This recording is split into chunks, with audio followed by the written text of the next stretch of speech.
that was the norm in our life.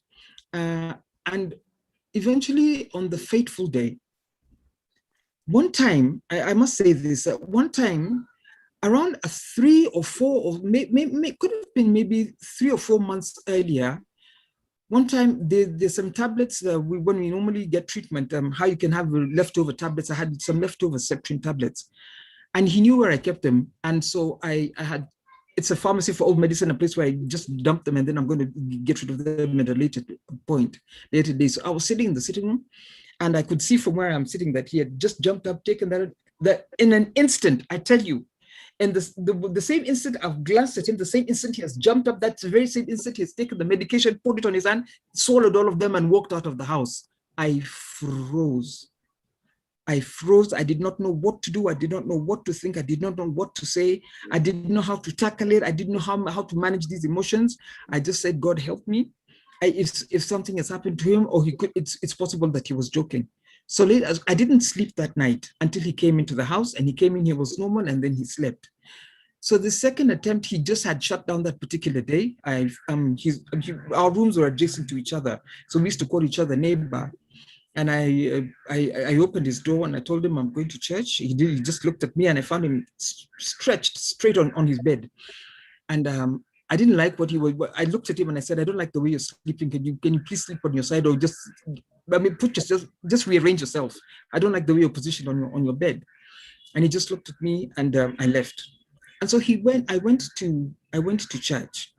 And when I came, allow me to just backtrack. One time when I had gone to church, he knew where I used to sit in church. And he came in and he was barefoot. He had put on his sister's trousers, jeans, anything that he could have found, but took one of his own shirts. And he came with a towel and had put it on his head and sat next to me. So I'm sitting there fuming and seething and wondering what this boy is up to. People are looking at me and wondering what's happening to the boy, how I'm manning the boy. So I looked at him sternly and told him, sit up. And he just slouched and he sat up, and with a funny look on his face, with a funny sneer on his face, I told him, go to the house, go and comb your hair and remove that towel from your head. So I tried removing it to go in church. So I realized that we were going to start struggling in public, and I just let him be. So he left. And when he saw me leaving church, he left through the other door, and I found him, he had gone ahead of me, and he was at the gate. So I told him, what's wrong with you? And he was sitting there and he was barefoot. I told him, just go inside, put on your shoes and make yourself decent before you come out in public. And then he left. I don't know where he was. He just disappeared. So on that fateful day, I went and I came back to church, and he was not talking to anybody. We had a late supper. And when we had it was a late lunch, not late supper, a late lunch. And around 7 o'clock, I told my little baby daughter, the last born, who is his dear friend, told him, go and call Chichi, tell him that we're eating, tell him to come to eat. So she went and said, he's refused to come. I said, tell him we're eating, we're waiting for him, we won't start. And it took about half an hour. He really didn't come. So I told the little girl, okay, take this plate of food, just take it to him. When she came back, I asked her, did you take, what did he say? Has he taken the food? He said, no, he's not taking the food, but he just gave me a thumbs up sign. I said, okay, that's all right. Next thing I knew, we were preparing for bed in another 45 minutes or so. And as we're preparing for bed, the boy who follows Chichi, he's called Shama. Shama comes in and starts, because Becky was with me. Becky's the small little girl, and said, Becky, come and see. This is a game that Chichi's playing, and it's not funny. Just come and see. Just come and see. And Becky would say, you're irritating me. Just go away. I mean, go. I'll come. And he'd go, and then he'd come back again, and he'd say, Becky, come and see. He's swinging, and it's not funny. Just come and see. And so she said, okay, let me just wait, just to keep him quiet. And she left immediately, and she came running back to the bedroom and told me, Mommy, just come and see. Come and see. Chichi's swinging on his. Chichi's playing a bad game, and he's swinging on his neck. And he doesn't look good, just come and see. So I rushed out immediately, and I found him. He was on the rafters. He was on the rafters. And immediately I opened the door. The first thing I saw was how his tongue was hanging And a doctor, I think you know how this tongue comes from about here, and it can even reach, your chest. And his tongue was, and I screamed immediately. And they were he was there was a chair where he used to do his his gym work, and then there was a table, and then the rafters. So I just took, I don't know how I found myself up there, and I removed the cord from his neck, and and I started trying to revive him, and I pulled him, and I broke him, I put him in my arms, and I brought him down, and so started reviving him, and hoping that he was still alive. And I was just the nature, the way I screamed. The other children came from inside the house, and I told them, "You guys come and see what Chichi has done. Just come and see." So the other girl, the one who used to fight with, was frozen. So her big sister said, "Why don't you call an ambulance? Call an ambulance. Stop standing there. Just call an ambulance." And so they she couldn't, she was frozen. She stood there just looking and watching. The other girl, my big daughter, was taking a shower, and she had come out of the bathroom, and she was still in her robe, and she would say, "What do I do?" So the little girl, that little girl who's very smart, came back, went outside and called the neighbor and said, "Come and see, come and help, come and see, come and help mom, come and help mom." So they came and they found him and they helped me, and then we took him to hospital. So while he was still there, they were still trying, to revive him. There was saliva foam, saliva in the form of foam. And the first thing that I noticed was that his fingers were gray. And I thought to myself, that's a very strange color. So I don't know, but they say that when your brain or your body has lacked energy for more than, I don't know if it's 2 minutes or 6 minutes, you normally finish business. And then we took him to the first place, the first local hospital. It wasn't, they didn't have oxygen. So we went to the second place, and all this time in the car, I was just kept, and my neighbor came with me, and I just kept reviving him and trying to pump his chest and talking to him and slapping him and waking him up. And finally, we got to the hospital that had oxygen, and they carried him up there. So while they were working on him, I went outside, I went to the balcony, and I just stood and I said, "God, help me, because I'm going to run mad. I'm going to burst, or something's going to happen to me, but I don't know. This cannot be happening to me." So I called my mom, told her, "Mom, Chichi, Chichi has Chichi had tried to hang himself, and they're there trying to resuscitate him." So my mom couldn't. She just kept asking me, "What are you saying?" I said, "Chichi had hung himself." "What are you saying?" I said, "Chichi had hung himself." So I decided to go back and see if they were making any advancements, if he had come back to life, or if he was breathing again. And I went and I found my neighbor, a doctor, and two nurses just standing there and looking at him. And I'm amazed. I'm saying, "Why aren't you doing something? Do something. I mean, can't you put him on oxygen?" And they still just stood there. Then it suddenly dawned on me. That actually that he had died, and they cannot. It was no use putting him on oxygen, because he had already passed away. And so now Yeah, I Jackie, had to come to Jackie, terms. yeah, just take a deep breath, okay? I can relate to your pain. Thank you so much for having the courage to tell your story. And words cannot express how we all collectively feel about this experience. But thank you so much. Admin, please, can you put up Jackie's handsome son and the reason why we are having this conversation? Jackie, take some deep breath and drink some water. Thank you so much, because your story is our story. If it takes this to save the next child, which is your commitment, which is the reason why she's been showing up, preaching this, going globally, helping each and every youth out there. So we can see the trigger points. Suddenly a happy child, suddenly a child that was relating with a sibling, suddenly he's angry, suddenly he's withdrawn, suddenly he's isolated. All the things you love doing, suddenly, of no cause, you are completely withdrawn. These are the triggers. These are the little fine lines which we don't get to see. But those are the points we can say, let's do something. And as a doting mother, as a loving mother with other siblings, these are the points you can see where things started going sour. You can see where we started losing control.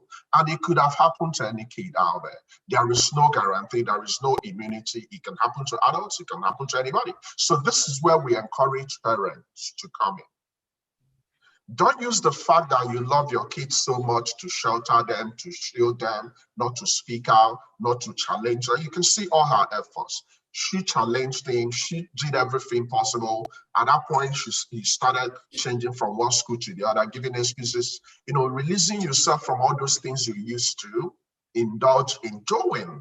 And you can also see a very caring, loving mother, worried, trying to find out what the problem is. This is the journey so many families are going through. It's possible that your own kid is going through this journey today. It's possible you might be thinking it's a spiritual thing. It's possible you might be blaming him. But the truth is, he doesn't even know what he's doing. And if you look at the build-up, it was a planned thing. It didn't just happen. So all those time, he was trying to give clues. Mom didn't really pick up the clues. So he didn't just wake up and, did this. He took time, researched it. And also, this is where parenting come in. This is where helping hand can come in. And look at the beautiful chichis, picture in the background. This is what we are trying to prevent.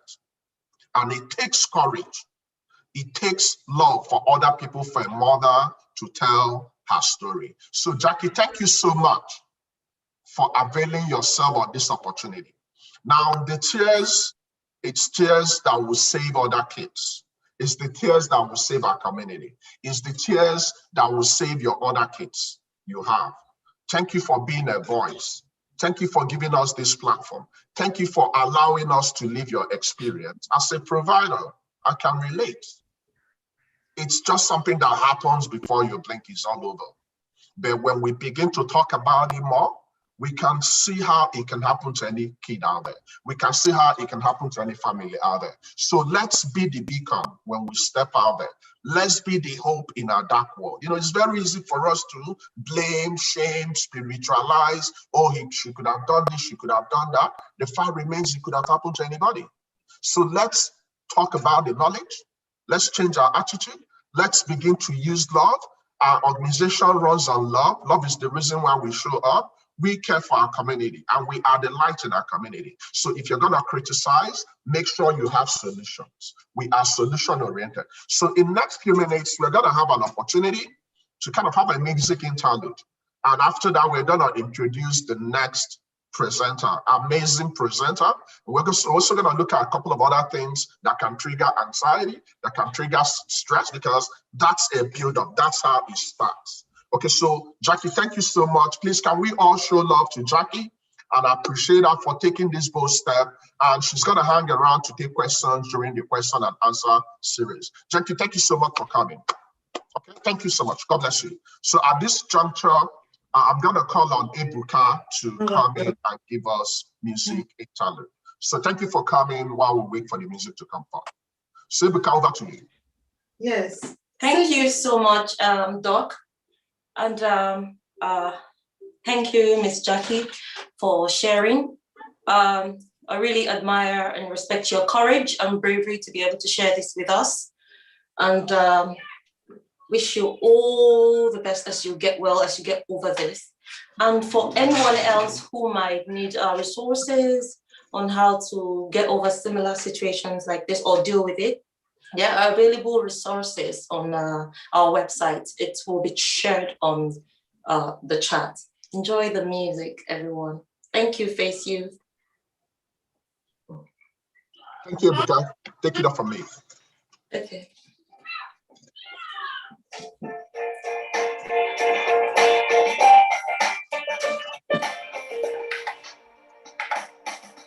I'm not a stranger to the dark. Hide away, they say, no one will love you as you are. Learn to be ashamed of all my flaws. Run away, they say, no one will love you as you are. But I won't let them bring me down to this. I know that there's a place for us, for you are glorious. When the sharpest words wanna calm me down, wanna stand the floor, wanna draw me out. I am brave, I am bruised, I am who I'm meant to be. This is me. Look out, 'cause here I come. Marching on to the beat I drum. And I'm marching on to the beat I drum. I'm not scared to be seen. I make no apologies. This is me. I want to sing a special song for you, Jackie. When the sun is down and the world is dark and the moon is the only light you see. Please don't be afraid. Oh no, don't be afraid. Oh, I'll stay by you. Oh, I'll stay by you. I'll stay. I'll stay. Oh, I'll stay. I'll stay. Listen now. When the sharpest words wanna cut you down, you can stand the floor, you're gonna drown them out. When the sharpest words wanna cut you down, oh, when the darkest night wanna hold you down, you are brave, you are bruised, you are who you're meant to be. This is you. Look out, 'cause here I come. And I'm marching on to the beat I drum. Like you got it. Oh, you're marching on to the beat you drum. This is brave, this is bruised, this is who I'm meant to be. This is me. Listen now.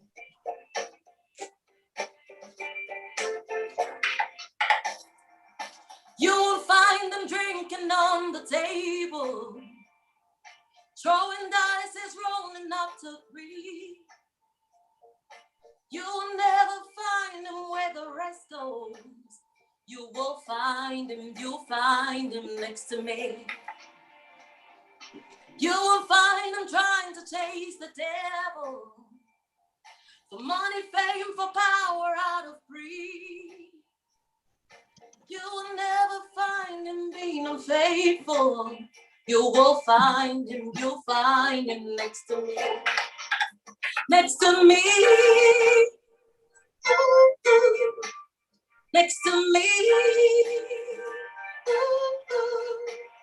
Next to me. You will find him, you'll find him next to me. Listen. When your money's spent and all your friends have vanished, and you can seem to find no help or love for free, I tell you, sister, there's no need for you to panic. You will find him, you'll find him next to you. Thank you. Thank you so much, Ebuka. Thank you, thank you, thank you, thank you, thank you. Please, can we all appreciate these amazing talents? You see, our organization is also an organization that look out for talents, like Ebuka. Please give us some love and be on the lookout. You need to hang around more. She's going to give us more music. And you can see the personal story of Jackie. It's a story that can break the hardest of all hearts. And I will encourage us to show love. Love is all we need. Genuine love. Sometimes it's tough love, but we have to stick together. We are God's property, each and every one of us. And remember that all kids are wired differently. Some are tough, some are soft, but there is that point you can begin to see that something is going south. Let's always be there. Let's have listening ear. Be a caring parent. Be a present parent. Don't just show up and drop money and you're not there. Be involved. Listen to their story. When they come back from school, when they are complaining, listen to them. There is always a key, okay? Now, the next presenter is also an amazing subject matter specialist, a passionate mental health nurse with 6 years solid experience in mental health. Actually, she has subspecialty in psychotherapy, and her subject matter is in dialectical behavioral therapy for the past 3 years. Alicia Osei is dedicated to improving access to psychological therapies, especially in marginalized communities in UK. She currently works with teens and young people in UK, both within NHS and in private practice. This amazing lady is going to give us the opportunity to interconnect the dots. So Alicia, take the stage and please go ahead and teach us what we don't know. Thank you for coming. Fantastic, fantastic. Thank you so much, Dr. Snow, for that amazing introduction. And thank you for the whole of FACEYOUth, that organization, for inviting me to speak today. It's an amazing charity, and I'm so happy to even be, amongst you guys. And thank you so much, Jackie, for your story. So, I had to stop myself from crying there. It was such a powerful story. And I think that story will be able to help thousands of people. You may not see it, but your story is going to definitely benefit so many people. So no mother wants to see their child pass before them, but just because of the adversities that you've been through, thousands of other people will not have to face those same struggles, because I'm sure they're going to have to learn, and they're going to appreciate what needs to be done to prevent a similar tragedy from happening. All right, fantastic. So my name's Alicia. I'm a DBT therapist and mental health nurse in the UK. And what I do at the moment, I work especially with teenagers who have, just like Jackie's story, have a lot of suicidal thoughts or ideation. A lot of them have attempted suicide already. And because of that, they are in hospital, are receiving, various psychological therapies, not just DBT like myself, but art therapies, drawing, creative arts. But just to know, a lot of the children that we see are diagnosed with something called personality disorder. So what I'm going to do is talk a little bit about what personality disorder is and some of the traits that you may see. Some of these traits, Jackie's already spoken about: changes in behavior, anger, really being almost like a black sheep in the family. You might have children that are, they go through education, they're fine. And you have this one child, you give them everything. And it's like, what's going on here? They're not taking your advice, they're not listening to you. Especially in Africa, you may think they're possessed, they're just so different. But what I want to talk to you about is not a possession.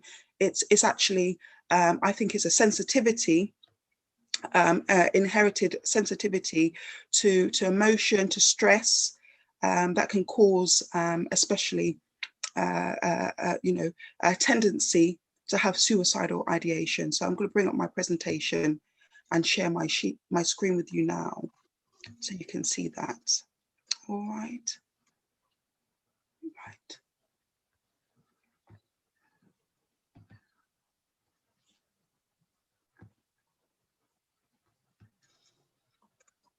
Fantastic.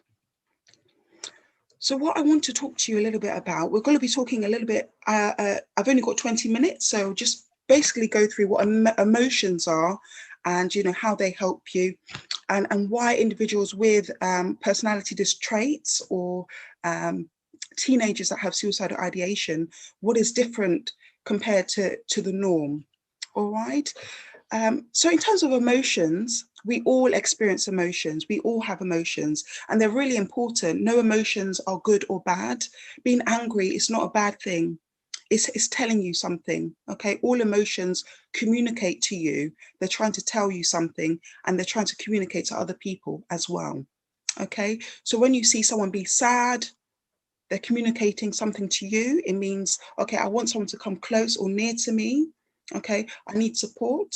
If someone is angry, you know, it's being uncomfortable. Something is uncomfortable. It's something that they're trying to vent or to release. Something it needs to be expressed, okay? So I've got an example here talking about what emotions do for you. And all emotions are, of course, linked to the body as well. So anger is linked to, you know, releasing of adrenaline. So that's why we experience tense fists and, you know, grimacing, clenched teeth as well. So your body will actually react to the emotion. So for people or parents that don't know what their teens are actually experiencing, look at their body, you know, how their body is reacting. Do they seem quite withdrawn? Are they scared? Are they hidden away? Are they relaxed? Are they happy? Look at their face, look at their body posture, because sometimes what the person is saying is very different to what you're seeing. And the body never lies. It never lies. Okay, you can lie with your mouth, but it's very difficult to hide, you know, being sad or angry with your eyes or face. Okay. Okay, so I've just got a few examples here, and I just wanted to emphasize, especially for parents, no emotions are good or bad. Okay, fear, anger, we've got here, disgust, okay, envy, love, sadness, jealousy, shame and guilt. They're all emotions, are all very important, and they all have, you know, deep-rooted need to either communicate something to ourselves, to others, so that we get something from the environment. It's all to get something from the environment. Okay.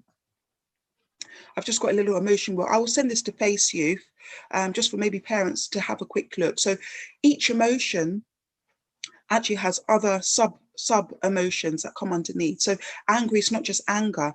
The person might feel, oh, mom, you know, I feel let down. What does that mean? It means that the person is feeling angry. Okay. Someone might say, oh, I feel really, you know, I feel really frustrated right now. I'm not getting through. I just feel so frustrated. What does that mean? It's all under anger. So this wheel can help you, especially if someone is saying something you don't understand. I don't understand if the person's sad or happy, or this can help you to actually identify the emotion. And once you identify that emotion, that can help you to then target it and support the person more effectively as well. And I'll give you some skills to do that. Okay. So this is just the biological basis of emotion. You've got the prompting event. So all emotions are triggered by a prompting event. I'll give you a quick emotion or example. So say if someone is in a relationship, they're a teenager, they've got someone that they fancy or like, and that person said, oh, I don't like you, so I'm not interested in you. You know, I don't like you at all. Please just leave me alone. And they report it to the teacher. The teacher tells the parents, and due to that, the teenager is grounded at home. So that's the event. The teenager is grounded. As a result of this, the teenager might interpret that as being, no one likes me, I'm ugly, I'm useless, I'm hopeless. No one likes me, I'm not in any shape or form worthy of being here because of what has happened. It may be true or not, but it's the interpretation, that child or teenager's interpretation, which is important, okay? And because that person has interpreted it as being worthless, useless, you know, feeling really downtrodden, that would result in emotional changes or biological changes. And by that, I mean, the person might withdraw. They might feel quite shaky. Their body might have tremors. They might start tremoring. They might start crying. That's all biological. Or they might feel quite withdrawn, tired, subdued. That's a biological change. Okay. And as a result of those biological changes, this is what we can see. So when I say look at the body, you're looking at stage 4. All of these things have happened before. You may not know, okay, what has triggered my child? You might not know that. You might not know what your child is thinking or what's going on in their body. But what you will definitely be able to see is the expressions, the actions, and the after effects of stage 1, 2, and 3. So 4 is very important because you can actually see it now. Okay. So if someone's anger, even if they're not saying they're angry, are they tensing up? Are they throwing things? How are they expressing these emotions? Okay. So what I want to do, this is one of the skills that I wanted to talk about. It's called opposite action. This is something you can talk to your child about, or you can give, I will hand the slides to you. It's something that you have to really practice. But for some emotions where the interpretation is not valid, okay, so say someone is angry and it's because the interpretation is wrong. So the person doesn't feel that you're not worthy. I haven't said that you're not worthy. It's okay for people not to like people. It doesn't mean that you have to feel unworthy. So it's about checking the facts first of all. Is the way I'm feeling and interpreting the event, is that factual? Because sometimes we can just interpret things as being, okay, no one likes me, I'm worthless, no one wants me in this world, I might as well kill myself. That's not the actual fact. You are loved, you are cared for, people love you. Just because we're not always together doesn't mean we don't love you. So always tell the person, first of all, what is the facts? I love you, that is a fact. I have not said that I do not love you. So state the fact first of all. And where you have the emotion that's, like anger, the way you can combat that is with opposite action. So where there's tensing, you're feeling tense, clenched fist, you're feeling withdrawn, do the opposite of that, okay? So when you're feeling sadness, for example, you're withdrawing from people, encourage the person to be around people, encourage people to come in to share the love in that environment. If the person is withdrawn, okay, that would be the opposite of sadness. Okay, whether the person is being angry or tense, encourage them to let off their energy, do exercise, try and find something to let go of that energy, all of that anger. I know it can be, it's harder than it sounds. It is quite difficult. Okay, I've just got some of the examples there. Okay. So when the teenager or the young person is really struggling with extremely painful emotions, the first thing we can do to help someone is just for the young person or the parent to acknowledge that the person is really, really at breaking point. They're struggling, okay? Acknowledge that the person is feeling overwhelmed, okay? Acknowledge that, it's difficult to focus on anything else. So if you find that your young person is finding it very difficult to concentrate, they can't concentrate on their work, they're previously an A-star student and now they're not making the grades. That means something is, something there is happening. They're either not concentrating, they're conflicted with the environment. They can't, they can't process information as they should. They're shutting down. Their mind is shutting down. This is what you have to acknowledge first of all. Okay, and I've got a range of skills that we use in DBT that can be used first of all, especially if someone is really what we call dysregulated. The first is called TIP skills, T-I-P, and this begins with T. The T is temperature. So changing the temperature. What we find is when someone is very emotional and distressed, the temperature of their body increases. So having a cold shower, dousing a cold shower, washing your face with cold water, holding ice.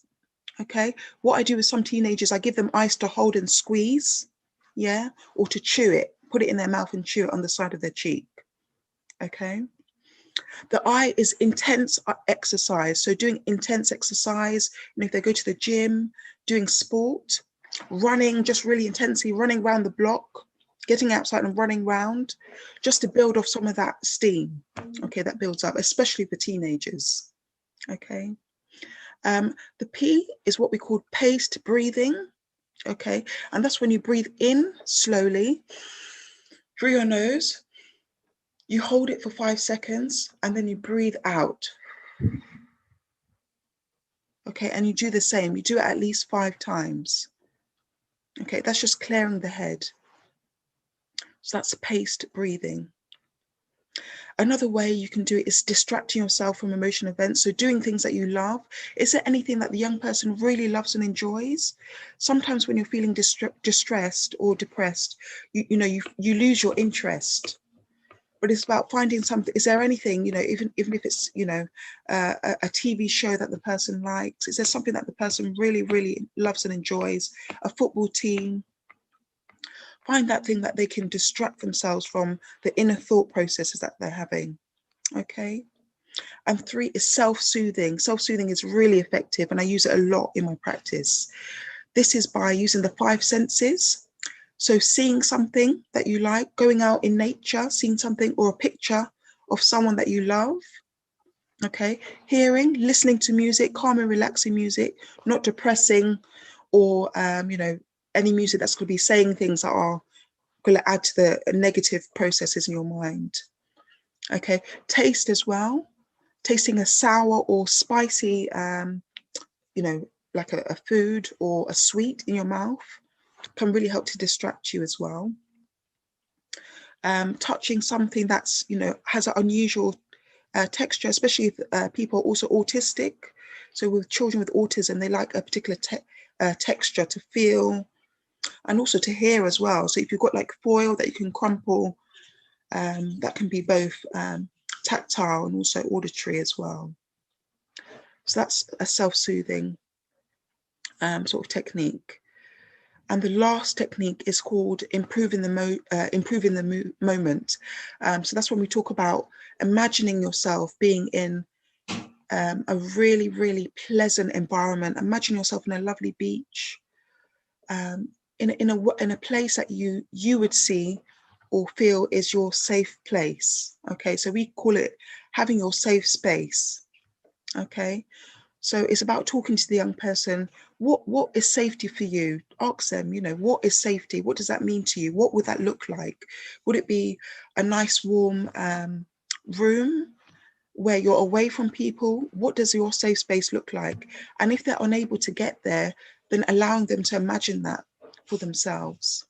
Okay, and that is all linked. All of this is linked with something called mindfulness. So if you would like to learn more about mindfulness, if you go on YouTube, there are lots of videos about mindfulness to get to know more, and lots of sort of musical vids that you can listen to as well with regards to mindfulness or mindful practice.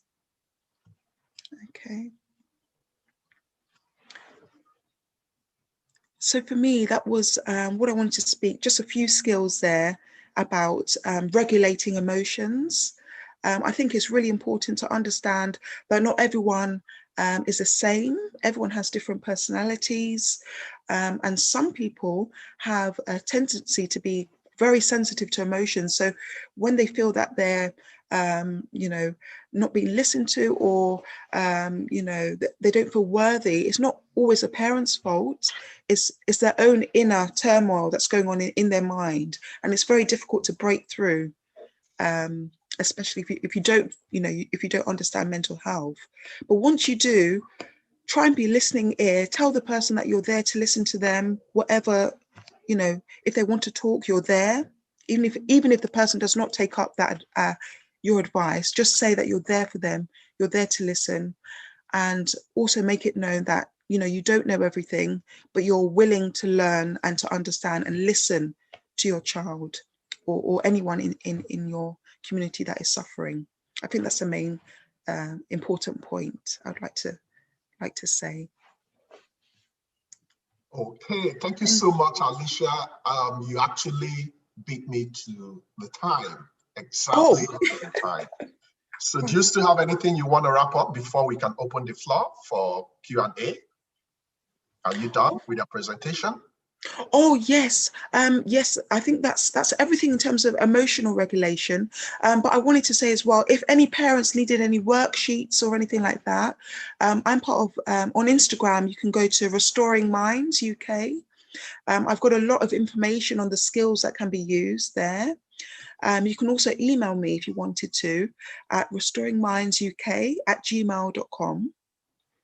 I'm also on Facebook at Restoring Minds UK as well. But I'm always happy to share any worksheets or handouts free of charge for anyone that would like to use them. And they're really useful, and they've got lots of skills, not just about emotional regulation, about managing distress, stress, anxiety, and also being able to speak to people in a way that would gain respect and support as well. Okay, thank you so much. Please, can we all appreciate Alicia for that amazing, straightforward, smart presentation. She's done an amazing job. Now, what she actually told us today is very, very important. You can see that people are wired differently. So when we talk about emotions, when you're sad, I might be happy. When you love, I might not be in a good place. So there are no bad or good emotions. And you can have two kids, they can have entirely opposite personality. So what she wanted us to understand is the fact that some kids can have personality disorder. So the fact one of your kids is outward going, the other person might be extroverted, the other person might be introverted, someone might be in the middle. It's important you study each kid and understand their strengths, their weaknesses, and you can also see where she mentioned about communication, listening, even if they're not making sense, listen to them. At that particular time, they are trying to communicate with their emotions, which they can't necessarily express. And she also mentioned the role of physiology. So physiology is the way our body is structured. There are key hormones. So hormones are special chemicals that control everything we do in our body. And you saw her mentioning adrenaline. So adrenaline is one of the stress hormones. So assuming you saw a lion approaching, what do? You take off. If I measure your blood pressure and your heartbeat at that point, it's going to be over the roof. But once you have mitigated that particular issue staring at you at that moment, you begin to calm down. So there are some days you will see your child all over the place. Probably a child that is in school, suddenly she's not happy, suddenly he's withdrawn, something is happening. But you need to understand that child. You need to create that endearing environment to understand the child. The child might not communicate to you exactly the way you want your child to be communicating with you, but you give that child a platform. Now, there's another thing she mentioned about spiritualization. So there are cause and effects. There are actions and reactions. So when people deviate from the norm in mental health, it's not because of the spirits. It's not because the person is possessed. It's a cause-reactive effect. So we have to change the way we look at things, change the way we classify our kids, because some of us have this penchant of saying, oh, this kid, you don't mind, this kid is always sad, this one is always happy. That's not good. So you don't categorize emotions. For any emotion, that person is trying to communicate to you. So listen, if you pay attention, you will get it. So that's a very amazing way of approaching mental health. So what we're going to do, after today's presentation, if you're interested in getting the mimeograph, the draft for Alicia and Jacqueline's presentation, we're going to send it to you. And remember, you can find love in our organization. Our organization is run on love.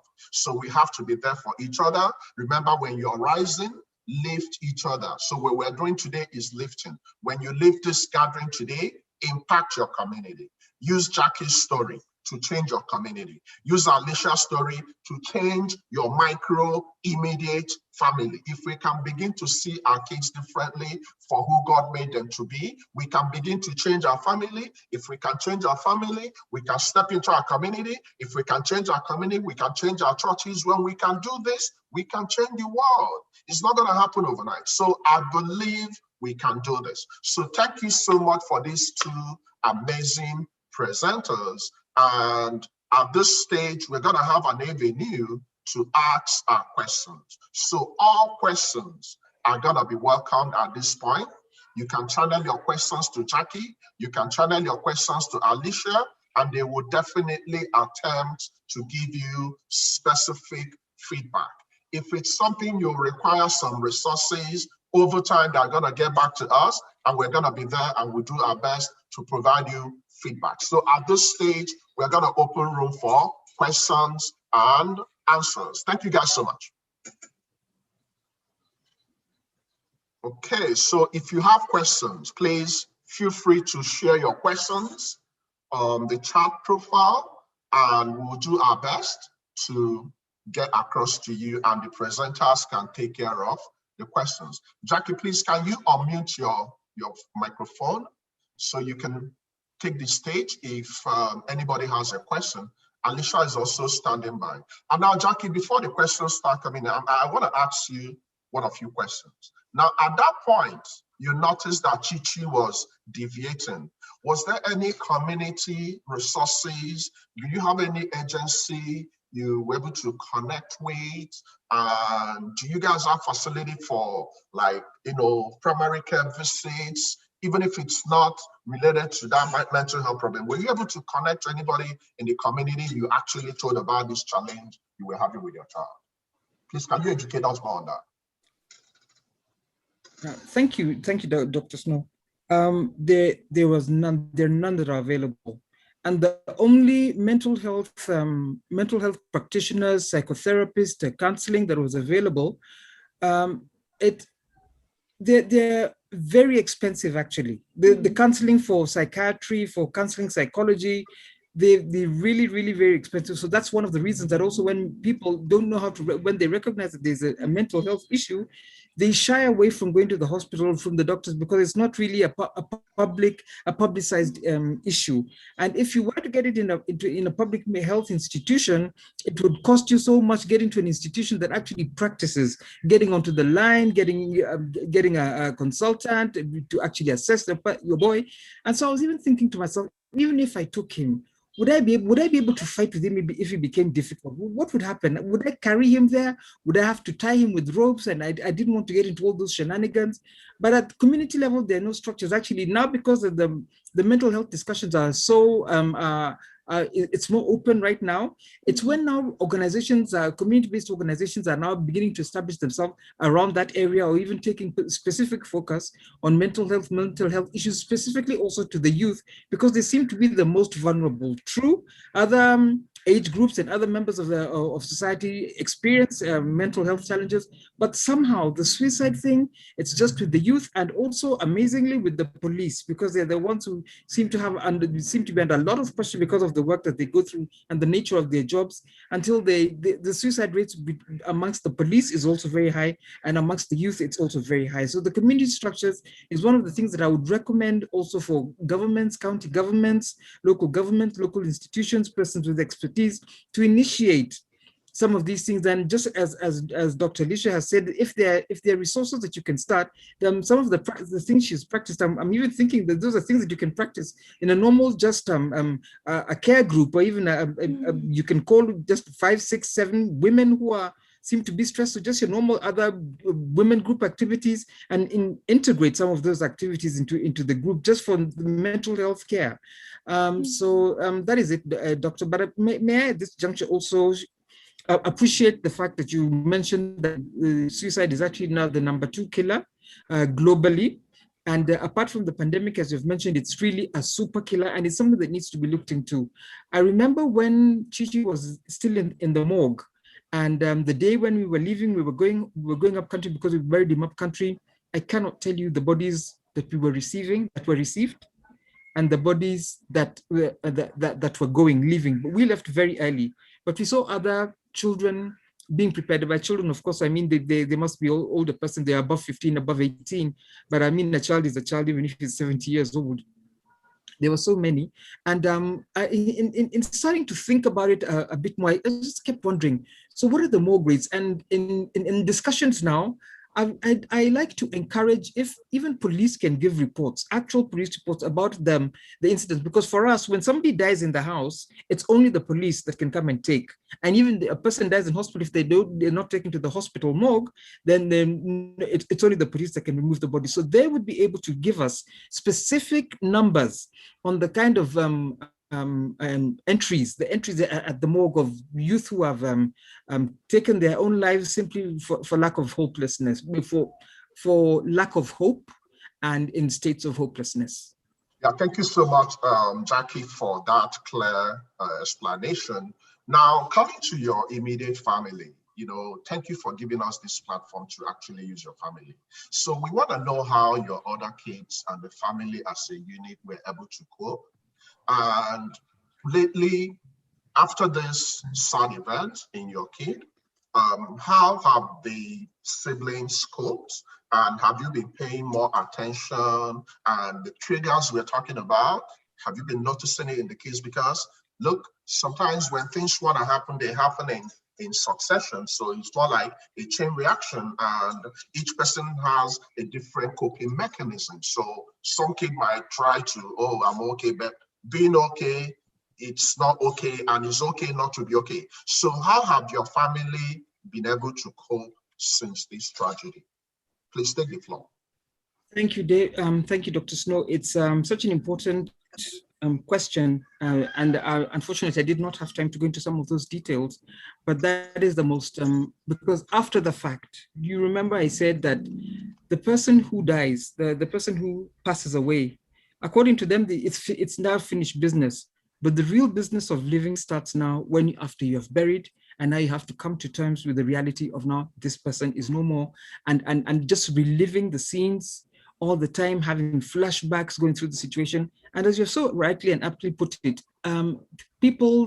their emotional makeup is so different. Yeah. I'm a very speaker, and I'm an extrovert by nature. My husband was a very introverted person. And so the children, some of them were mixed. I now come to realize that Chichi was really a very temperamental child, an extremely sensitive child, empathic, a very empathic child. The first daughter, the first girl, is an introvert. So she would not dare want anybody ever to discuss anything to do with Chichi to date.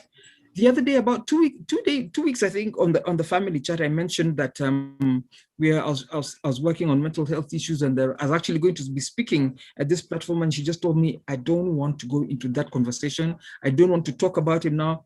The pain is still too much for her. She was the one who was in the bathroom, the first girl. She was the one in the bathroom when she heard my scream, and it froze her. Do you know, till to date, we don't have a bathroom door. We've got a curtain, because for some reason that door represents some blockage, some hindrance, something that just also, it speaks trouble. The second girl is a mixture of an extrovert, which is a mixture of me and her dad. And yes, and she was the one who was closest to the boy, and now took it very badly.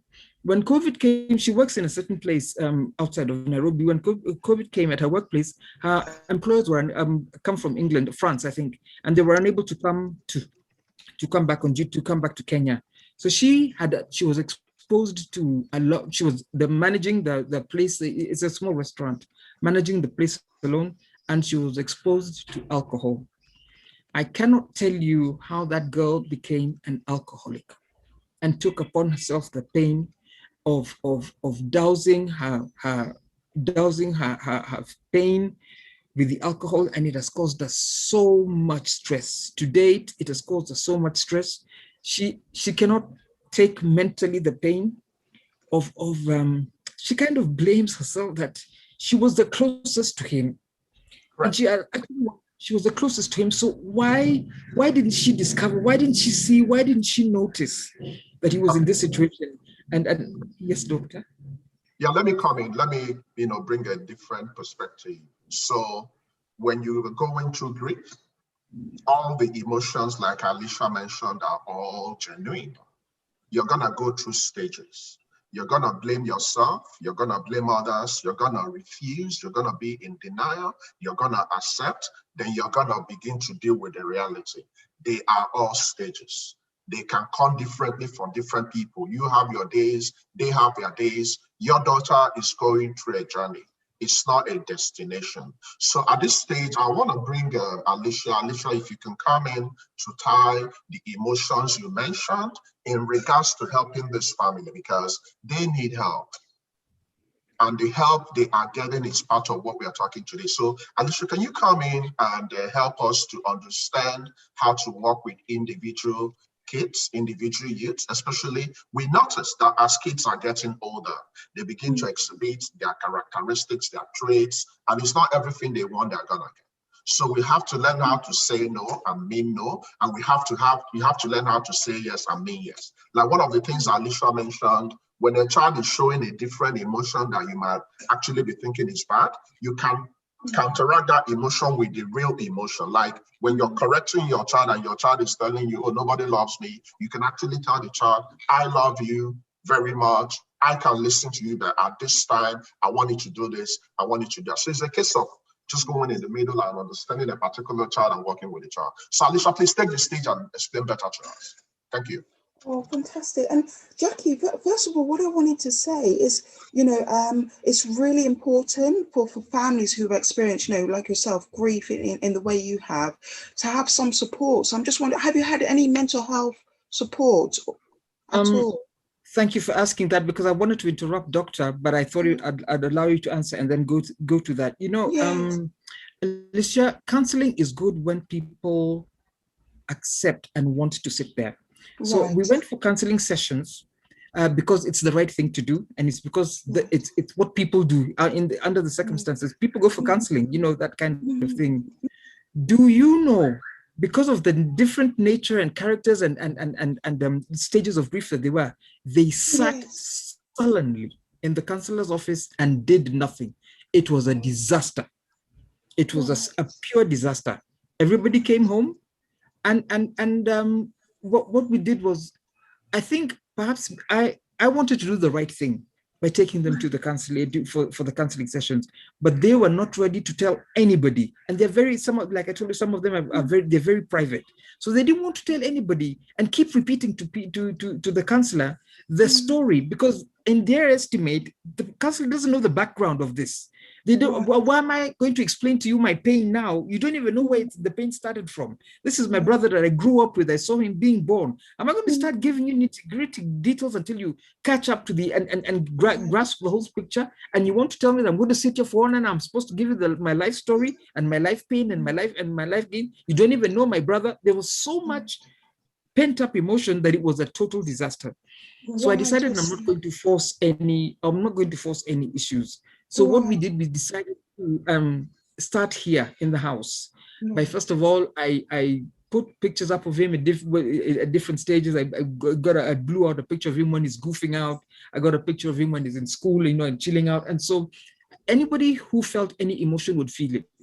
The little girl who found him when he was hanging is she's a lot like me. She'd say, oh, mommy, I've seen Chichi's friend. He just told me this and they just told me sorry. They told me about this. And the big daughter would say, who asked you about it? Who told you? This child she was 11 at that time. Yes, 11, 12 at that time. And my daughter was 28 at that time. Who asked you about it? Who wants to know? Why are you answering people questions about you? That's our family business. Why is it? The second one, who now acted out, said, which friend was it? Is it the friend who used to go? Is it the neighbor who lives in this block? Is it the neighbor who lived in that? So they were so different. The boy, who was the first one who found him swinging, is just like, all right, you guys are, these things happen. You want to talk about it? Yeah. You don't want to talk about it? Yeah. This little girl would say, mommy, I remember this pencil case. Gigi would do this with me, So we had to come to a place individually where they would work out the pain and acknowledge the stage they were. So my daughter, after going through, the drunk drinking stage, she associates with his friends. So she went and hooked up with his friends. maybe feeling like she needed to be, they're part of him, you know, or to identify or to absolve herself or something like that. And then she goes drinking dens, disappears at night. I don't know where she is. I have to look for her. Things like find out where she is. And she's just with his friends and just chilling out. And she texts me and I call her. She doesn't answer my phone. But then I text, and then she'll text me. Then she'll tell me, this is what they're saying about Chichi. This is what they're saying about Chichi. It was this is that. Mom, do you remember? Mom, do you remember that T-shirt you lost? I see. You know, oh, bless. I suppose the reason why I was asking is just because, especially from research and by suicide, unfortunately, in families, what happens is that what the research has shown is if you know, it can, obviously, it can be more than one. So especially with siblings, there's now an increased risk for it happening to someone else in the family. Okay, or a friend. So especially here in the UK, what psychiatrists do now, they will flag automatically if there's been a suicide in the family, even if it's been the grandparents or great grandparents, the child is now the great grandchild is now an increased risk. I think it's about 5 times more at risk of trying themselves, even if they don't even know the story. So suicide is almost biological as well. So it can be passed down. So it's just to know that, to take it very seriously when it happens in a family. If even if the children do not want to do counselling, but to have all eyes and ears on high alert, and you know, if you have any services, to make sure you're plugged into those services, and for for the remainder of your children as well. Yeah, Alicia, so please, I will ask you for a personal favor. Right. After this, connect with Jackie one-on-one. Right. So Jackie and Alicia, I want you guys to connect. Then you guys should piggyback to me, because this is a family meeting, okay? Yes. Jackie, you're a work in progress. You're not there yet. You're wrong. No. And each of your kids will need help. Yes. Like she said, there are some biological bases for suicide. We need to nip it in the bud. The conversation has started. So Jackie and Alicia will connect. And at this stage, I want to bring in Larry. Larry, please take the floor. You're raising your hand. So please go ahead and ask your questions to either Jackie and Alicia. Please go ahead. Right. Please enable Larry to ask her question. Good afternoon, everyone. My name is Larry, as is stated. Thank you, Jackie. Thank you for Alicia. And I've actually reached out to both of you. I quite resonate with exactly what you are saying, Jackie. I've got 3 daughters. I'm actually a survivor of breast cancer. So having this going on in your family can affect a lot of things. I'm now a trauma and a grief coach as well. But I just wanted to say, it's good that we're sharing this and for people to know the signs to look out for, because of our background, because of the culture we've come from. Like, I wouldn't normally talk about breast cancer the way I just spoke about it, but I've got a platform where I do that now, and I talk about grief and coach and trauma as well. I've got my daughter diagnosed with PSTD, and a very aggressive one as well. And she is in her 30s, she's going to be 30. So you can imagine there is a lot of stigma around these things. I've actually reached out to Jackie and sent you my number. I've sent it to Alicia and I've sent it to Dr. Snow. This is not a platform to really say a lot, but I just wanted to say thank you for sharing. And I would reach out to you, Jackie and Dr. Snow and Alicia, privately. Thank you, please. Okay. But I'm going through it. I understand this mindset is very, very, and the signs we don't, as parents, understand because of the environment and the culture we've come from, don't see the signs on time. Thank God I'm in UK and I've learned a lot now. And like I said, my daughters, one of them have actually tried what you, Jackie, you spoke about. She has tried to commit suicide. And you can imagine me going through treatment and having to run down, and it's affected each of my children. I've got all girls in different areas. So Jackie, they will all go through grief in different environments. And the way to do the counseling, we'll talk about that, it's different. It works for one, it doesn't work for one, because the other one sits down, it doesn't mean the other one will sit down. And they will grieve in different times, and the whole thing will come together.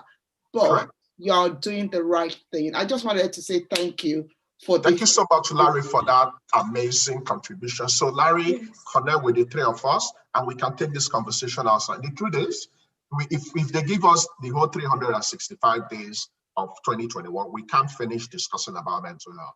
It's bigger than us. But please, the stigma in our different communities, especially if you're coming from Africa, we all happen to be from Africa, apart from David, who amazingly is also contributing. I'm so happy that Africans are talking about this, because the way we relate about mental health in Africa is an entirely different ballgame. You know, matter of fact, we blame the people that need help. We claim that they're from spirit and all those stuff instead of giving them help. So most times when a kid is struggling, they don't really feel open to tell you what they're going through because of fear of how you treat them. So it's a very, very important feedback. So at this stage, I will call on Eze Chekube. She raised her hand. Please take the floor and ask your questions. Thank you. Okay. Eze Chekube, Good please go ahead. afternoon. Good day, everyone. I must say that I'm really learning a lot from this session. So my question goes like this.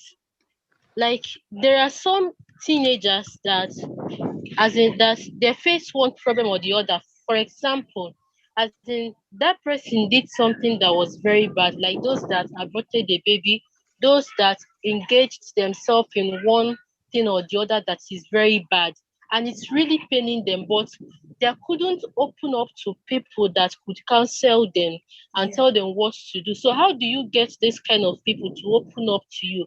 Like, how do you counsel them and teach them that, as in, how do you bring them back to their normal state? That's my question, because I know about some people that are facing through these kind of things. They are facing problems, but they can't open up for some people that will help them, because they are feeling, because they don't want to be stigmatized or something like that. And they are hiding their sins so that people will not see the worst of them, but they are really, really, really, really going down the drain because of the problem. Thank you. Yeah, thank you, Chekube. Alicia, you can take it over, please. Thank you so much for the question. I think definitely what you said about stigma is so important, and stigma is a huge thing. You know, there's lots of charities and lots of projects about reducing stigma, and the reason why that is because what we find with people that have mental health issues, or they're struggling with their mental health, where they feel stigmatized, they're more, you know, the recovery is much less likely to happen. So where there's countries or cultures where there's a lot of stigma and less validation, because validation is part of DBT, is what we teach.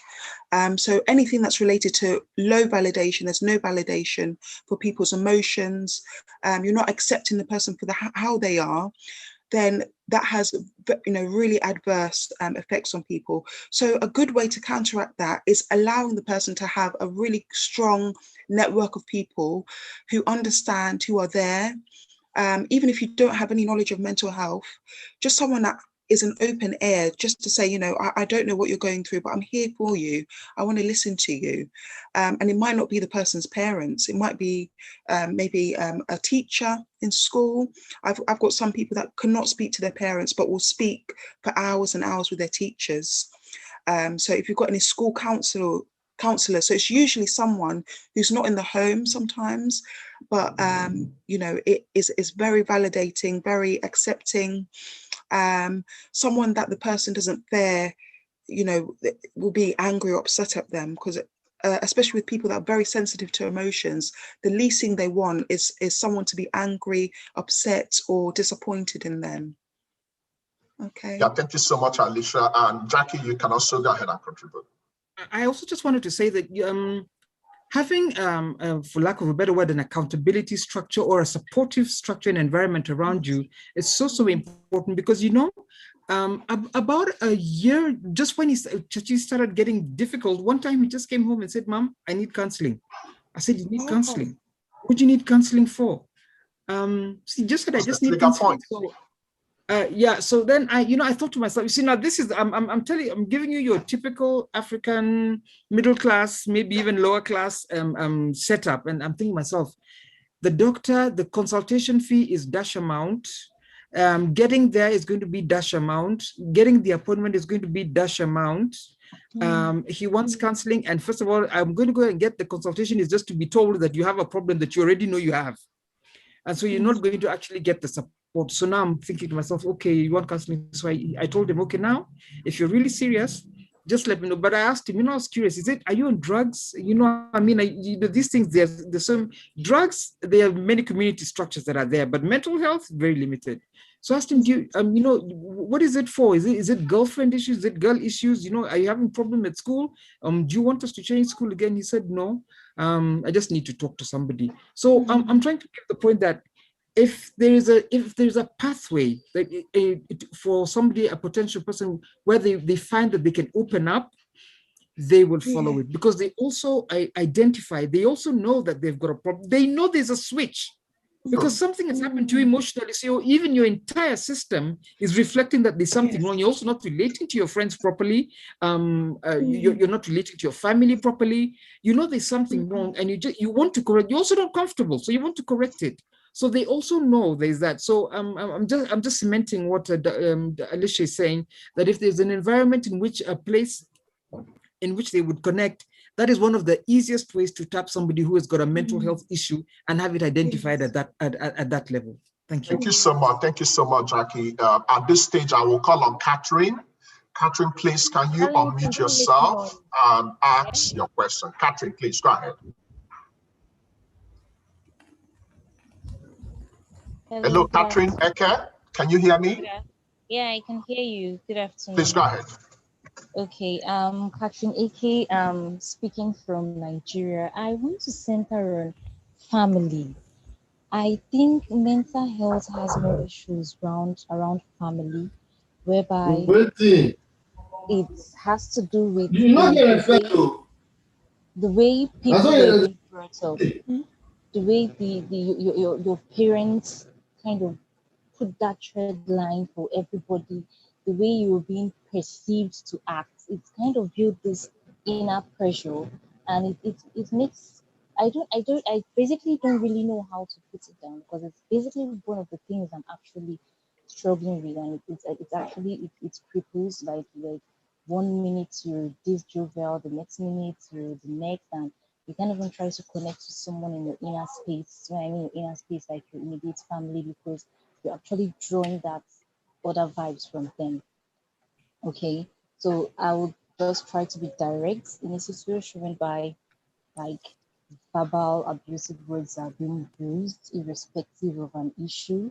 You think going hard on someone for a reason, or just shouting, contradicting, it actually messes up the mentality, the mental health of a person. And it's really common among the African, it's really common in Nigeria, and we see it as normal, but it's definitely not normal. It is not normal in a sense whereby you you tend to measure up a child, and subconsciously that child even tries to like surpass that kind of height you've set for that child.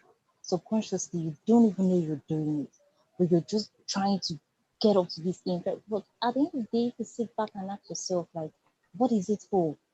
Am I trying to be a better person for myself? Am I trying to be a better person to like boost my personal growth? Or am I trying to be better because I want to do this for family, I want to do this for this part, that part, for everything still centered on family? I I I basically don't know how to be so direct on this, because this is a very, very, very sensitive aspect. It's basically not even about the drugs, the relationship is really common, and but this aspect, you tend to see a young person, and when you have a thorough conversation, the person will just tell you, man, I have to be honest with you. I can't wait for the day I just leave this house. So I just can't wait for the day I just leave this set of people. Like it has this toxic vibe. You just wake up every day and you try to pull things out with one thing in your mind, how to just leave this circle, how to just leave this house, how to have your own game. Meanwhile, you're meant to be running back to this place as a safe zone. But you're not having it. You're not having it at all. And when it's issues like this that make people divert, whereby you try to find solace in somewhere else. You try to find solace to get into a wrong group, meet wrong friends, get into drugs, get into bad things, because you can't even confine in a place where you're meant to be safe. You cannot really stay there and just be who you are. That's why sometimes you tend to see a parent to say, my child can't do this, my child can't do that. But when you go outside, what your child does outside is far different, because your child can actually be him or herself outside than being him or herself inside the house. So mentally, there is this coverage. Mentally, there is this bulletproof. I heard what Jackie said. Mentally, you from small, you've been grooming yourself to the extent you can't even speak out. True, you're learning. True, you know you have to speak up. True, you know you have an issue. True, you know everything. But you can't see yourself one-on-one giving someone this whole full breakdown of everything. Because even if you meet someone that way and the person starts to talk, definitely it won't even end with words. Emotion runs and you see the person with tearful statement and it will end that way. So you tend to see people who don't talk much and they get to be private, because if you watch it right from small, even when they try to voice out, even from normal conversation, mommy, Cinderella had the pink gown instead of blue. And really it's blue, not pink. Okay, baby, it's pink, not blue. Come on, shut up your mouth, it's blue. You tend to start that shunning, and before you know it, gets into that child's system, and the child just gets to hide under that shell. And once that person is in that shell, you can't come out. You can't, it's definitely hard. Even when you go see a therapist, sometimes you just do the whole rigorous, do the whole answer questions, question and answer. Most times when I even hear this counseling thing and you ask questions, I am definitely against it. But sometimes you just need to ask somebody, just let it go. Just say it all out. Let it go. And basically people are, even when you tend to like express yourself with someone, they tend to compare your issues, and sometimes I just give up. I'm telling you something, this is how something is happening to me. You're trying to tell me how it was even worse for you than it was for me. I'm trying to find solace. You're trying to tell me how you're having a worse situation than I did. Even if you had something worse, our own capacity of holding on to something is different. You might be able to hold on to that for a very long time, but I may try it and I will fail, because we all have different strengths, different way of holding on to something. So for the fact you faced something worse than I did doesn't mean I that faced something less didn't feel worse or even more bad than you did. So we tend to, even when thank you. Open up.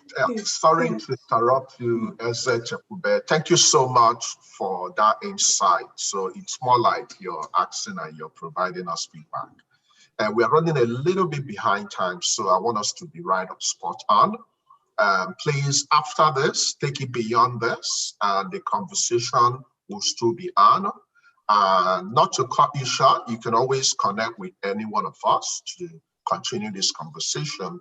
And as we go ahead, we'll keep looking at all these topical issues on how to correct the problems in the society. The beautiful thing about this, we're talking about it. So when you have a problem and you're talking about it, you're providing solutions already. So continue talking about it. When you go to your community, be the light in your community. Be the beacon of hope to hopeless people in your community.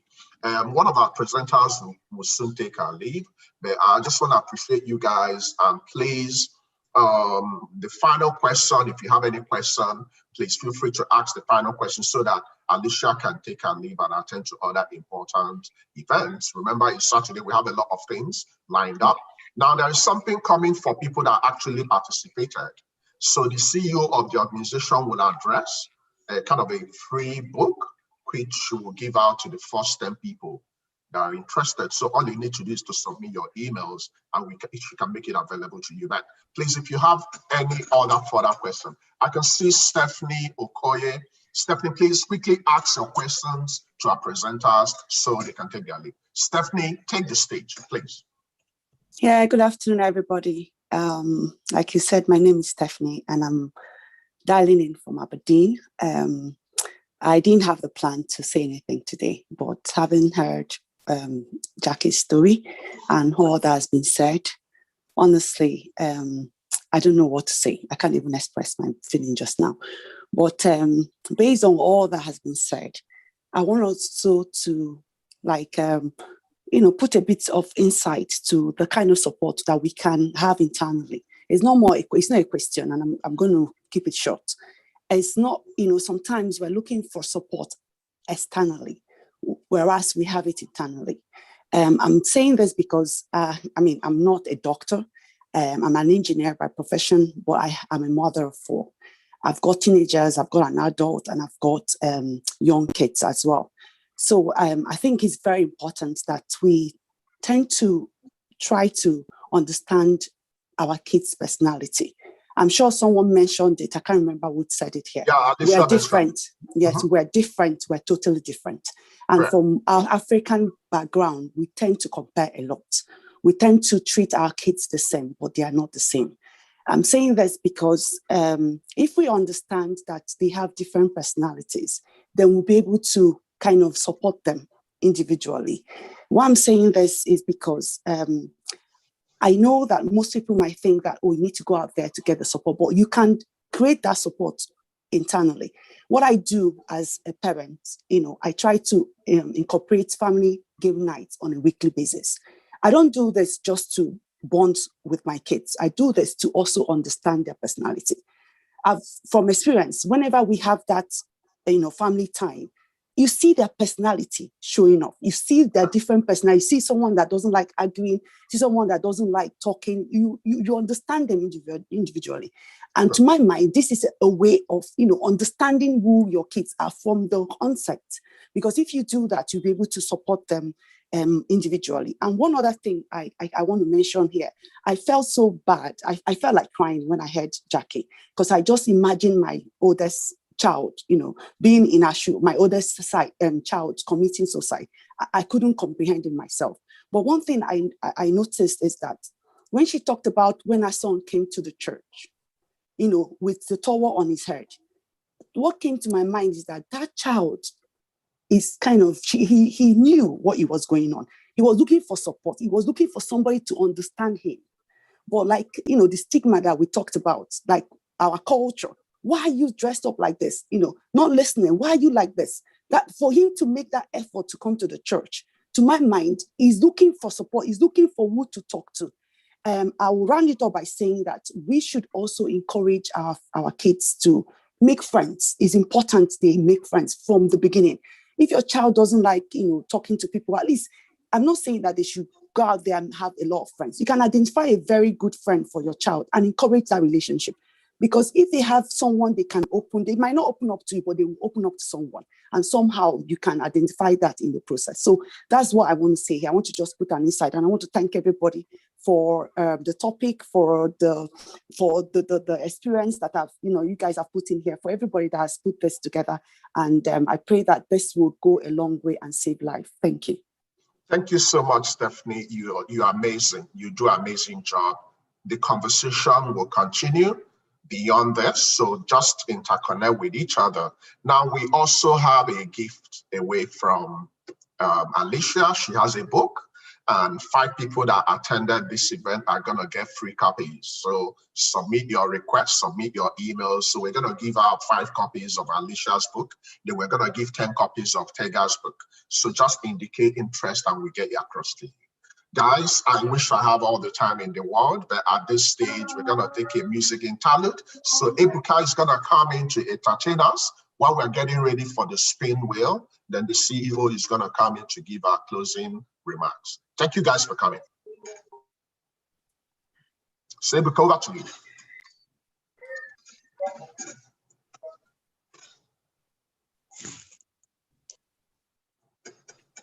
Hang around, we have a prize after today's event, so don't go anywhere.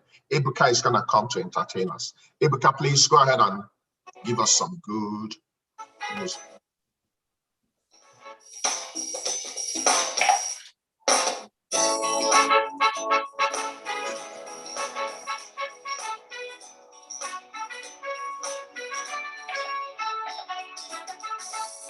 You don't have to go a 360 degree. Now it's time you go the 180. You don't have to climb the highest mountain. What you're looking for is within you. Open the eyes of your mind, your ears and mouth as I sing my song. Open the eyes of your mind, your ears and mouth as you hear my word. Yeah. Ba-da-da-bum-ba-da-dee, ba-da-da-bum-ba-da-dee. I'll be waiting. I'll be, yay. Ba-da-da-bum-ba-da-dee, ba-da-da-bum-ba-da-dee. I'll be waiting. Yay. Listen, you still live in yesterday. Many today they waste away. Nevertheless, it's never too late. See the times have changed. I hope you know. See this world never ever wait for you, my brother. The water's got past times of fighting. So drop your guns and your sword. Let us leave all as one. Yeah. You all need love and understanding. So drop your guns and your swords. Let us leave all as one. Yeah. Pa-da-da-bum-ba-da-dee, pa-da-da-bum-ba-da-dee. I'll be waiting. I'll be waiting. Pa-da-da-bum-ba-da-dee, pa-da-da-bum-ba-da-dee. I'll be waiting. If you're in the mood, you can get up and dance. Shake. Oh.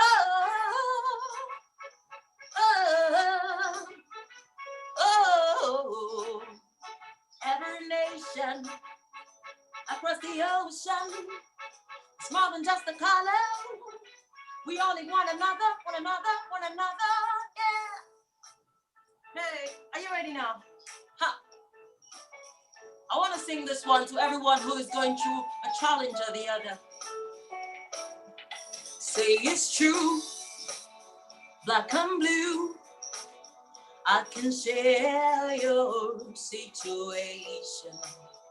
If you hold under emotions, they will only make us sad. But you know, someday you wonder why it's so serious.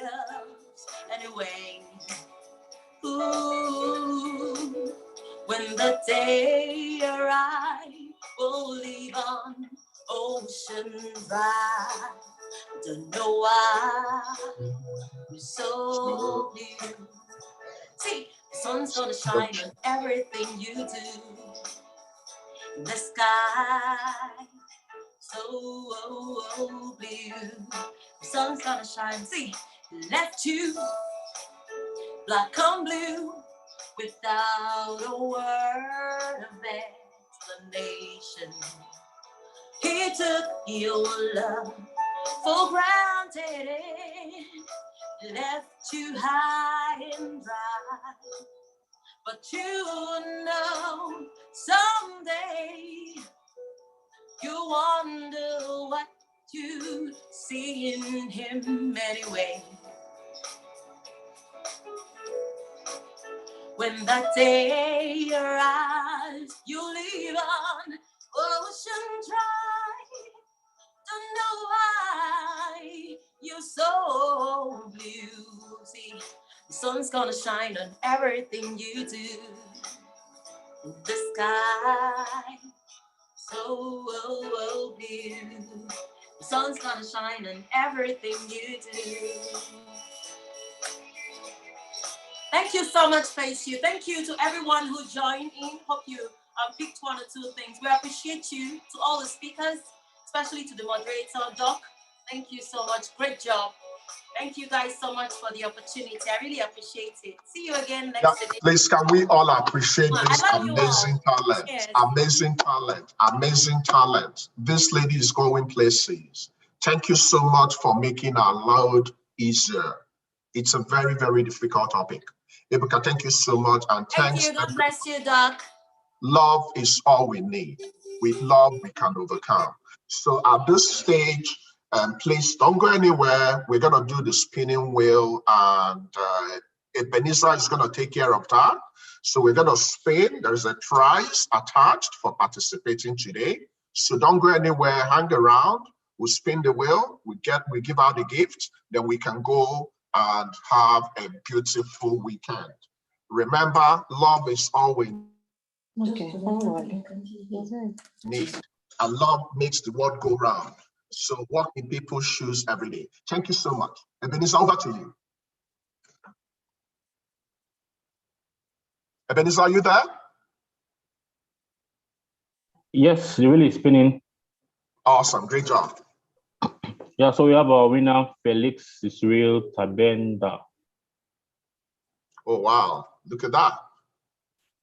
So if Felix Israel Tabenda is still in attendance, please communicate and actually indicate in the general chat forum so we can congratulate you and you get across to FACEYOUTH to get your prize.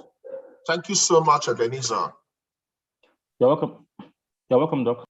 Okay, so at this stage, I'm going to invite the CEO, Ife, to give a closing remark. And I think, Ife, when you're done, you can also give Jackie, about 1 minute to wrap up. She wants to, wrap up on something about stigma. So Ife, over to you, take the stage. Thank you so much, Doc. Thank you. For those who don't know Dr. Chudi Ufondu, Dr. Chudi is a compassionate medical practitioner, maternal, child and health specialist, and a motivational speaker as well. He is the CEO of Snow Inspiration Global Health Solutions. So most of you, and he's a social media influencer and celebrity. I'm sure many of you know him. Thank you so much for joining us today. I really appreciate all of you. And thank you, Jackie, for pouring your heart out. Thank you so much. Your story would actually change the world. Thank you, everyone, for attending and for participating. We really appreciate you. And for those of you who are still on the call, we'll give you the opportunity to win or have access to Alicia's book and Tega's book. Tega was one of the speakers at our event the previous month for March. So Tega is a transformational life coach and also an author, a seasoned author. So if you like access to her book, Withstand Peer Pressure, we'll make it available to 10 people, have 10 copies available to give out, as well as Alicia's book. So I'd like to thank all of you for taking time out of your busy schedule. We understand that Saturday is a very busy day for everyone, and we really appreciate you all. Thank you so much for supporting FACEYOUTH. Now, this event, we do not have any sponsor or grants for this event. So this event is sponsored by a few individuals who make generous donations to support what we're doing at FACEYOUTH. And we really appreciate you all. God bless you all. You know yourself, some are anonymous and some are monthly donors. We really appreciate you. Thank you and God bless you. Yeah, thank you so much, Ife. Before you go, can you quickly name the prize for the winner? What exactly are they getting? Because we keep our word. So what exactly is the winner getting? I think the winner has already indicated. The winner of the Spin the Wheel is going to get $50 donation. This is just to encourage participation, to encourage you people to buy data, people that are struggling with data and all that. So for those of you that logged in from Nigeria and you want us to refund your data, you can send an email to us at info@faceyouth.org and we'll be able to give you back data up to 2 gig for attending this event. Yeah, there are numbers as well, a Nigerian number that we shared on the chat. So if you can connect with, and the UK number as well, if you can connect with us, we'll be able to refund the data. So the data refund is only unfortunately available to people in Nigeria.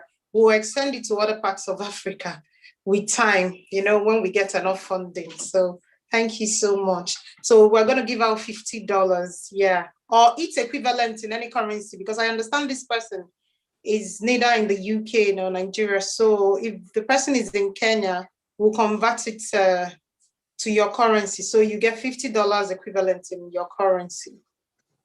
So please quickly identify your location so we can meet you halfway. I was actually hoping I was going to win that $50 because I definitely got this $50.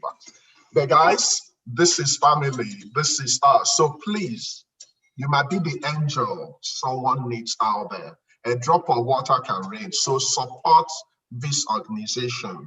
Donate, do whatever, connect to the big people. We are going places. We are changing lives, one youth at a time. Be the light in your community. Go to the neck of woods. Keep using love.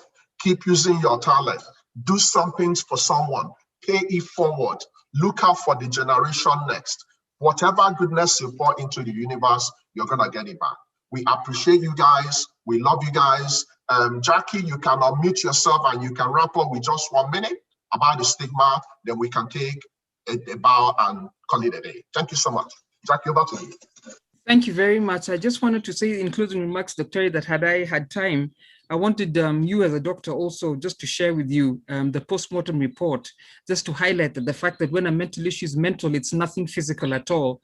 And because after the postmortem, the results were that when they checked his head, his chest, his body, his organs, his intestines, his legs, there was something called nothing abnormal detected. So everything with him physically was not wrong, but there was just something mental that was wrong. And just to let people know that mental health only shows up in the body with the behavior.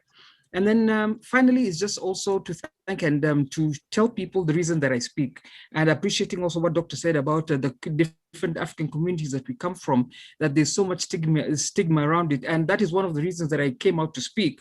And that God has given me the ability to be able to articulate some of these issues, is because I speak because of that stigma. I speak for the woman who cannot speak.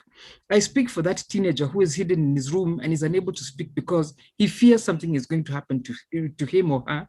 I speak for those who are unable to, who don't have the power, who don't know where to go, and who face so much trouble in their communities. For this reason, I speak, and above all, I speak so that I honor my son's memory, that even in his silence, that where he has gone and where he chose to go, I speak because of him, to honor his name and to honor his legacy. Thank you very much. Can we all appreciate Jackie for the boldness? It takes a lot of boldness and courage to say this. Jackie, God bless you. Your tears will clean your heart, and God will never depart from your shores. Thank you so much. Don't be a stranger to the organization. Connect with Alicia, connect with Ify, and we continue being the light in our communities. Guys, at this juncture, we declare the meeting closed. If you love music, you can hang around, and Ebuka can give one of few lyrics before we all disperse. But thank you so much for coming. God bless you. Yeah, thank you so much to all our speakers and all the participants. God bless you. God bless you. God bless you. You know, let's continue the conversation outside this meeting. You know, we all know that mental health needs unashamed conversation. Stigma and lack of understanding are two barriers that keep people, especially those from Africa and other ethnic minority communities, from seeking help regarding their mental health issues. So sharing means that you can avoid other people's mistake, and also it helps your recovery journey. So I encourage everybody to share, share with people. The link for this meeting will be provided, our YouTube link and the website, so that people can replay, people that couldn't join can actually replay. So thank you so much for joining, and may God bless you. Yeah. Thank you, guys. Bye-bye for now. God bless. Bye. Bye. We have to close the meeting now.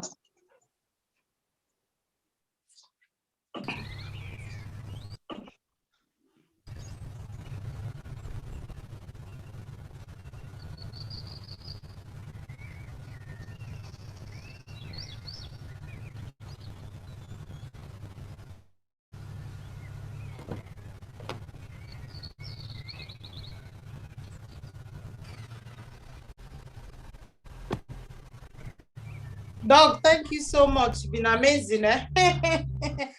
Bang on time, 5 o'clock. My aim was for us to finish at 5 o'clock, and we made it.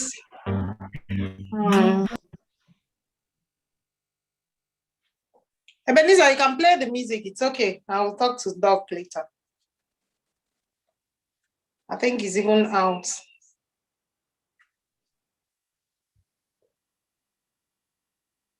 Ebenezer. I hope you've stopped the live streaming, Ebenezer. Yes, no.